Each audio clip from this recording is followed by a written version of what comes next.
আসসালামু আলাইকুম ওয়া রাহমাতুল্লাহি ওয়া বারাকাতুহু। আউযু বিল্লাহি মিনাশ শাইতানির রাজীম। বিসমিল্লাহির রহমানির রহিম। আরাআইতাল্লাযী ইউকাযযিবু বিদ্দীন فذلك الذي يدعو اليتيم ولا يحض على طعام المسكين فويل للمصلين الذين هم عن صلاتهم ساهون الذين هم يراءون ويمنعون الماعون।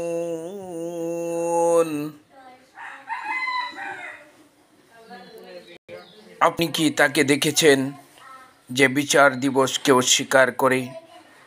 সে তো ওই ব্যক্তি যে ইয়াতিমকে রূঢ়ভাবে তাড়িয়ে দেয়, আর সে অভাবগ্রস্তকে খাদ্য দানে উৎসাহ দেয় না।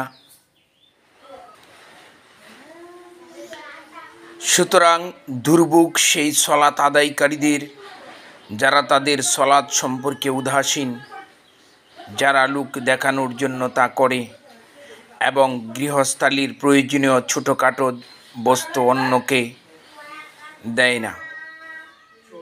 সাদাকাল্লাহুল আলিয়্যুল আযীম।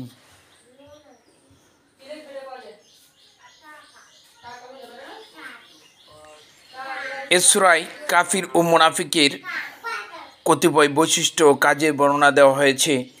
আল্লাহ তাআলা সূরার প্রথম আয়াতে কিয়ামত দিবস ও বিচার দিবসে অস্বীকারীদের কথা বলেছেন, আর কাফির মুনাফিকরাই মূলত বিচার দিবসের অস্বীকারী। তারা তাওহীদ, রিসালাত ও আখিরাতকে অস্বীকার করে। অতঃপর সূরার শেষ পর্যন্ত আল্লাহ তাআলা তাদের কিছু বৈশিষ্ট্য উল্লেখ করেছেন, যেমন তারা ইয়াতিমের প্রতি কঠোর, ইয়াতিমদের ধন সম্পদ তারা জোর করে দখল করে, ইয়াতিমদের কোনোরূপ সাহায্য সহযোগিতার পরিবর্তে তাদের রূঢ় ও নিষ্ঠুরভাবে তাড়িয়ে দেয়।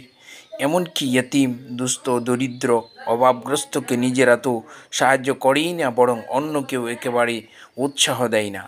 মুনাফিকদের আরও একটি বৈশিষ্ট্য হলো তারা ঠিকমতো সলাত আদায় করে না, বরং তারা সলাৎ সম্পর্কে উদাসীন। সুতরাং মুসলমানদের দেখানোর জন্য সলাত আদায় করে, সলাতের গুরুত্ব ফজিলত সম্পর্কে তারা কোনো খবর রাখে না। অথচ সলাতে অবহেলার জন্য দুনিয়া ও আখিরাতে তাদের জন্য রয়েছে মহাধ্বংস।